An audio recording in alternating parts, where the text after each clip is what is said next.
Dear students, good morning to you all. This is Aditya Ranjan presenting over here today's biology class, which is organized for standard 9th, and today's our topic is the second part, the second type of animal tissue, that is connective tissue.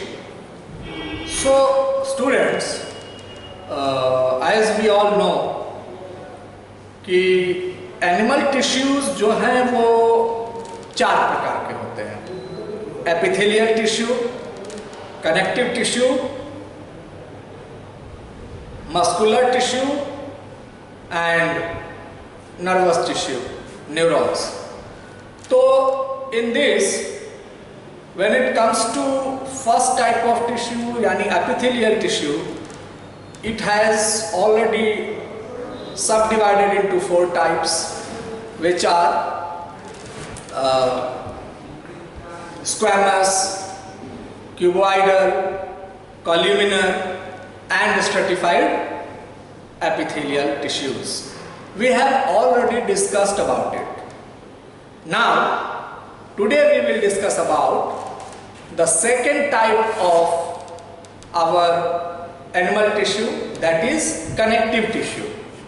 तो आज हम लोग connective tissues के बारे में introductory class लेंगे, समझेंगे कि ये कनेक्टिव टिश्यूज होते क्या है, क्यों होते हैं, इनकी जरूरत क्या है, क्या ये ऐसे ही बेकार पड़े हैं? नहीं, आइए समझते हैं. तो सबसे पहले ये जो कनेक्टिव टिश्यू है इसको हमने 4 पार्ट में बांटा है. पहला इसका इंट्रोडक्शन, दूसरा इसकी ब्रीफ हिस्ट्री, तीसरा इसका सिग्निफिकेंस विथ एग्जाम्पल, और चौथा बस यही 3. तो सबसे पहले आता है कनेक्टिव टिश्यू. आपने देखा कि आज हमने डायग्राम नहीं बनाया, कनेक्टिव टिश्यू का कोई डायग्राम हमने नहीं बनाया. क्यों नहीं बनाया? क्योंकि जब इसके पार्ट्स की चर्चा करेंगे वहां पे इसके डायग्राम्स हम बनाएंगे. नॉर्मली हमने कनेक्टिव टिश्यू का एक डायग्रामेटिक रिप्रेजेंटेशन आपको एपिथेलियल टिश्यू में दिया था, सिंपल स्क्वैमस में, कि नीचे का जो टिश्यू होता है जस्ट लाइक दिस, जिसमें कि आपके ये इस तरह से न्यूक्लियस वगैरह होते हैं, ये सारे के सारे कनेक्टिव टिश्यूज होते हैं जिसपे कि स्क्वैमस अटैच्ड होता है. तो चलिए शुरू करते हैं the class about our connective tissue. नाम से स्पष्ट है, कनेक्टिव टिश्यू यानी such kind of tissue which is responsible for connection. Connect करेगा, किसको किसको कनेक्ट करेगा? मिनिमम 2 और more than 2 different body parts को. तो इस तरीके से ये कनेक्टिव टिश्यू क्या हो गए? वो कनेक्टिव पाथ हो गए जो हमारे बॉडी सिस्टम को, हमारे बॉडी ऑर्गन्स को, हमारे बॉडी सेल्स को डिफरेंट कंडीशंस में from top to bottom, left to right, right to left, bottom to top अच्छे तरीके से कनेक्ट करता है. फाइन. तो आइए अब इसके इंट्रोडक्शन की चर्चा करते हैं. Connective tissues are most abundant and widely distributed in the body of complex animals. वही जो हमने बताया कि complex animals यानी कि जटिल ऑर्गेनल्स और अंग प्रत्यंग रखने वाले जो भी एनिमल्स, जीव समूह होते हैं, यानी कि हायर एनिमल्स जो भी होते हैं मोस्ट प्रोबेबली, उनमें जिनमें टिश्यू, ऑर्गन्स, ऑर्गन सिस्टम वगैरह होता है, इस कॉम्प्लेक्स एनिमल्स में ये कनेक्टिव टिश्यू जो है वो मोस्ट एबंडेंटली अमूमन पाए जाते हैं और वाइडली डिस्ट्रीब्यूटेड यानी कि पूरी तरह से छाए होते हैं. हर एक सीक्वेंस में, हर एक जगह पे ये डिस्ट्रीब्यूटेड होते हैं. इनका काम होता है ये फंसे होते हैं हर जगह. अब कैसे? तो आइए एग्जाम्पल से जान लेते हैं कि एग्जाम्पल्स क्या क्या होते हैं. तो कनेक्टिव टिश्यूज के एग्जांपल्स में आ गया bone, blood, cartilage, adipose, areolar tissues. तो सबसे mainly blood connective tissues and bones, छोटे मोटे कुल मिला के 206 या 208 हड्डियां होती हैं पूरी बॉडी में। तो वाइडली सेपरेटेड हुआ कि नहीं हुआ? और उनसे भी सबसे छोटा हमारा blood, RBC, red blood sales,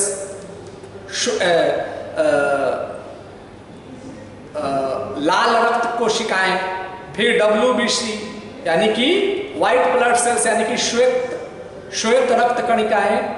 तो ये सब के सब पूरे अच्छे तरीके से हमारे बॉडी सिस्टम में यानी कॉम्प्लेक्स एनिमल्स यानी human beings and other kinds of animals में अच्छे तरीके से वेल मेंटेन्ड होते हैं। चलिए, दूसरा है कि they are named connective tissues because of their special function. कुछ न कुछ तो स्पेशल फंक्शन होगा जिसके कारण कनेक्टिव नाम पड़ा। तो वो कौन सा स्पेशल फंक्शन है? तो that special function is linking and supporting the tissue, यानी कि लिंक करना, काम करना, कनेक्शन प्रोवाइड कराना। तो लिंकिंग का काम कौन कराता है? Most probably bone and blood, right. हर एक जगह ब्लड पहुंच जाता है। आइस को ऑक्सीजनेटेड ब्लड चाहिए सो दैट कि आइस देख सके, ईयर्स को ऑक्सीजनेटेड ब्लड चाहिए सो दैट वो सुन सके, हाथों को चाहिए सो दैट ये काम कर सके, माउथ को चाहिए सो दैट ये बोल सके, माइंड को चाहिए सो दैट ये एक्टिवली वर्क कर सके, है ना। तो ये सारी की सारी चीजें कनेक्टिविटी यानी कि कनेक्शन यानी कि लिंकिंग। तो ब्लड हो गया, हर एक बोन जो है, बड़ा बोन छोटे छोटे बोनों से मिलके बना होता है, उससे अटैच्ड होता है, उस पर मस्कुलर मसल्स वगैरह भी लगे होते हैं, सारा का सारा कनेक्टिविटी होता है। तो लिंकिंग एंड सपोर्टिंग, जरूरी नहीं है कि केवल लिंक ही करेगा, पूरे सिस्टम को लिंकअप करना as well as support provide करना। This is the main function, linking and supporting of tissue and organs. या तो टिश्यू है तो खाली लिंकिंग नहीं करेगा, कनेक्टिविटी देगा, लिंकिंग करेगा, दूसरे टिश्यू को सपोर्ट भी करेगा, ठीक, और साथ ही साथ ऑर्गन्स को लिंक करेगा, सपोर्ट करेगा, ठीक है। तो इसीलिए इस टिश्यू को आप या हम सभी ने नाम दिया है कनेक्टिव टिश्यू। क्लियर है? चलिए, इसी बीच में अगर हम हिस्ट्री की बात करें तो एक साइंटिस्ट का नाम आता है जो है ओ हर्टविग। तो मिस्टर हर्टविग ने ब्लड को, ये कनेक्टिव टिश्यू के लिए उसकी स्पेशल फंक्शन के ध्यान में रखते हुए एक वर्ड यूज किया, मेसेनकाइम। कौन सा टर्म यूज किया? मेसेनकाइम। तो दो mister हर्टविग has coined the term mesenchyme for the tissues को हर्टविग ने मेसेनकाइम बोला। क्यों और कहां? तो उस टिश्यू को मेसेनकाइम बोला जो कि एम्ब्रियो में डेवलप होता है और एम्ब्रियो के मेजोडर्म में डेवलप होता है। तो since this kind of tissue is originates and develop in mesodermal embryo और इन एम्ब्रियो ऑफ मेजोडर्म, तो चूंकि मेजोडर्मल एम्ब्रियो में डेवलप होने वाला ये टिश्यू है, इसलिए इसको उसने मेसेनकाइम नाम दिया। तो एक मेसेनकाइम वर्ड नाम देने से आपको ये पता चला कि जो टिश्यूज जहां जहां होंगे उनके अपने हिसाब से साइंटिस्ट वाइज वैज्ञानिकों ने उनको कुछ कुछ नाम दिया होगा। तो अभी इधर चूंकि एम्ब्रियोनिक डेवलपमेंट के बाद ही एनिमल्स फॉर्मेशन होती है और तभी वो जाकर के कॉम्प्लेक्स बॉडी सिस्टम प्राप्त करता है, इसलिए अर्ली स्टेज में टिश्यू की एम्ब्रियोनिक सिस्टम में जो मेजोडर्मल लेयर होती है, जो टिश्यू फॉर्म कराते हैं, उस स्टेज में इस टिश्यू को नाम दिया सबसे फर्स्ट स्टेज में मेसेनकाइम। किसने? तो साइंटिस्ट हर्टविग ने। तो ये हो गया introduction and examples along with the history about this tissue and its mystery.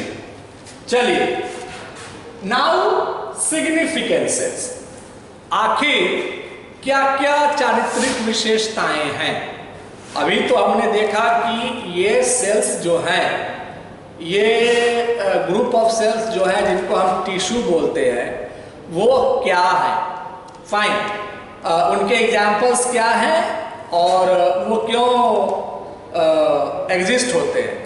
अभी तक तो हमने पढ़ा कि वो क्या है, क्यों आए हैं। अब देखते हैं उनका फंक्शन क्या है, उनकी उपयोगिता क्या है। तो ये उपयोगिता हम पढ़ेंगे, हम समझेंगे कहाँ, सिग्निफिकेंसेस में, यानी कि चारित्रिक विशेषताएं में। तो पहला है कि these cells are loosely spaced and embedded in an intercellular matrix। अब देखिए, ये जो हमारा टिश्यू है, ये एक मैट्रिक्स फॉर्म में, मैट्रिक्स क्या होती है, ग्राउंड सब्सटेंस होता है, जो नींव के पदार्थ होते हैं जिस पर नींव बनती है। कहते हैं ना कि बेस या नींव मजबूत होना चाहिए। तो एक मैट्रिक्स यानी ग्राउंड सब्सटेंस यानी कि बेसिक सब्सटेंसेस जो होती हैं, उनके बीच में, तो ये मैट्रिक्स कहाँ, तो ये grounded substances in between the cells, दो या दो से अधिक सेल्स का ग्रुप बनता है ना, सेम या नॉर्मली मोस्ट प्रोबेबली सिमिलर और in some times it is dissimilar also। तो इंटरसेलुलर स्पेस में जो ये ग्राउंड सब्सटेंसेस की मैट्रिक्स होती है, उस मैट्रिक्स में ये सेल्स जो है, टिश्यू जो है, वो लूजली स्पेस्ड होते हैं, आराम से ढीले ढाले कंडीशन में स्पेस्ड होते हैं, पड़े रहते हैं और इम्बेडेड होते हैं, यानी कि एक दूसरे से जुड़े भी रहते हैं। ठीक है, तो लूजली स्पेस्ड एंड एम्बेडेड, एक दूसरे से जुड़े रहेंगे और आराम से पड़े रहेंगे। कहाँ, इंटरसेलुलर स्पेस में, दो से अधिक सेल्स के बीच की जो जगह होगी उसमें, किस रूप में, मैट्रिक्स यानी ग्राउंड सब्सटेंस के रूप में। फाइन, अब ये जो ग्राउंड सब्सटेंस होगा, ये यानी कि मैट्रिक्स, ये किस तरह का होगा, तो ये जेली, फ्लूइड और डेंस और रिजिड लाइक स्ट्रक्चर होगा। आप इसको समझिए ऐसे कि मैंने आपको बताया था जब हम लोग एपिथेलियल टिश्यू की चर्चा कर रहे थे कि अगर ये स्क्वैमस का ऊपरी हिस्सा हो गया, दिस इज सपोज स्क्वैमस, तो इसके नीचे समथिंग लाइक दिस आपने देखा, ये कनेक्टिव टिश्यू था, है ना, ऐसा कुछ याद आया। तो ये कनेक्टिव टिश्यू हो गई और इनके बीच में मैट्रिक्स टाइप ये है ना, ग्राउंड सब्सटेंसेस है ना, जो या तो जेली हो सकते हैं, चिपचिपा पदार्थ, हाँ, या तो रिजिड हो सकते हैं, है ना, या तो सॉफ्ट हो सकते हैं, है ना। तो इस तरह के सिस्टम जो ये मेंटेन करते हैं, ये रहा हमारा की, और ये किस तरह से है, लूजली पैक्ड है, आराम से पड़ा हुआ है, लेकिन क्या है, इस मैट्रिक्स में ही, इसी सिस्टम में क्या है, ये एम्बेडेड है, जुड़ा हुआ है, कहीं भाग नहीं रहा है। फाइन, तो ये हो गया पहली विशेषता कि इनकी प्रेजेंस कैसी होती है ना। If tissues are present, so in which form they are being present. Okay, तो ये हमने पढ़ा। नाउ इस मैट्रिक्स यानी ये जो ग्राउंडेड सब्सटेंस होते हैं जिसमें वो टिश्यूज एक दूसरे के साथ जुड़े होते हैं, दिस मैट्रिक्स या the nature of this matrix differs in कॉन्कॉर्डेंस with the function of the particular connective tissue. तो ये जो ग्राउंडेड सब्सटेंस है हमारा, यानी कि मैट्रिक्स, इनके नेचर भी डिफरेंट होंगे कि नहीं, obviously, because different kinds of these tissues are found. So in different mode, these tissues are of different conditions। तो इनका जो कॉन्कॉर्डेंस होगा इनके फंक्शन के हिसाब से, वो क्या करेगा, वो इनमें डिफरेंस पैदा करेगा। तो इसलिए लिखा कि the nature of matrix differs in concordance with the function of the particular connective tissue। यानी कि जिस तरह का फंक्शन होगा कनेक्टिव टिश्यू का, जो कनेक्टिव टिश्यू जिस तरह के फंक्शन के लिए पैदा होगा, उनके ग्राउंडेड सब्सटेंसेस, उनके मैट्रिक्स उसी नेचर के होंगे। यानी कि ब्लड कनेक्टिव टिश्यूज की जो मैट्रिक्स होंगी वो डिफर करेंगी बोन से, यानी कि बोन के कनेक्टिव टिश्यूज के मैट्रिक्स से, because bone is rigid and blood is jelly type, है ना। तो दोनों की नेचर यानी कि टिश्यू की नेचर डिफरेंट है, तो टिश्यू जहां जिस मैट्रिक्स में होगा उनके मैट्रिक्स का भी नेचर डिफर करेगा। फाइन। नाउ इसके अलावे है कि ये जो मैट्रिक्स है वो किन चीज से मिलके बना होता है। तो the fibres provide strength, elasticity and flexibility to the tissue. ये मैट्रिक्स कहीं ना कहीं जो है वो फाइबर्स से बने होते हैं, ठीक है। तो अब इन फाइबर्स की चर्चा करने से पहले आइए कुछ एक एग्जांपल्स की चर्चा कर लें। तो कनेक्टिव टिश्यूज की जो हमने एग्जांपल्स की चर्चा की थी, जिनमें कार्टिलेज, बोन, एडिपोज, एरियोलर, इन सारी टिश्यूज की हमने चर्चा की, तो इनमें सिर्फ और सिर्फ ब्लड को छोड़ के, एक ब्लड कनेक्टिव टिश्यू को छोड़ के बाकी जितने भी कनेक्टिव टिश्यूज हैं वो सब के सब क्या पैदा करते हैं? फाइबर्स पैदा करते हैं। फाइबर्स का सिक्रीशन होता है from all kind of tissues except blood cells, except blood tissue. और ये जो फाइबर होते हैं वो स्पेशल काइंड ऑफ प्रोटीन से बने होते हैं, जिनको कोलेजन या इलास्टिन प्रोटीन कहा जाता है। तो यहां पर एक चीज समझना जरूरी हो गया कि सच kind of fibre which is secreted by the tissue, either it is made up of collagen, so it is called collagen fiber, or if it is made up of elastin, so it is called elastin fiber. Fine. And these fibers, either collagen or elastin fibers, are being secreted by all the kind of tissues except blood cells. blood cells से, blood tissue से कोई fibrous substance secrete नहीं होता, ठीक है। तो matrix, tissues, fibres की चर्चा हुई। अब जरा फाइबर के बारे में थोड़ा सा और पढ़ लें। मैट्रिक्स क्या करता है? टिश्यूज को इम्बेडेड रखता है, लूजली स्पेस्ड रखता है, अच्छे से वेल मेंटेन रखता है। टिश्यू में जो फाइबर सिक्रेट होते हैं उनका क्या काम है, जरा उसकी चर्चा कर लें। तो फाइबर्स जो है वो प्रोवाइड कराते हैं क्या? स्ट्रेंथ, ताकत, शक्ति, इलास्टिसिटी यानी कि तन्यता, है ना, मजबूती भी होगी, तन्य भी होगा, यानी कि वो स्ट्रेच भी हो सकता है, पूरा एकदम आगे पीछे हो सकता है, कोई दिक्कत नहीं है। फ्लेक्सिबिलिटी यानी कि इधर उधर मूवमेंट, फ्लेक्सिबिलिटी भी दे सकता है, किसको? टिश्यू को। तो एक नॉर्मल टिश्यू में तीन चीजें, मजबूती, तन्यता एंड फ्लेक्सिबिलिटी, इधर उधर मूवमेंट, ये सारी की सारी चीजें जरूरी हैं जो आती हैं कहां से? तो ये चीजें आती हैं आपको फाइबर से। तो अब आप कहेंगे कि ब्लड में फाइबर क्यों नहीं? Because blood is a jelly type और you can say liquid substance, तो इसको इलास्टिक होने की क्या जरूरत है? ब्लड तो ऑलरेडी लिक्विड है, तो मूव करेगा ही करेगा, पूरा फैलेगा ही, है ना।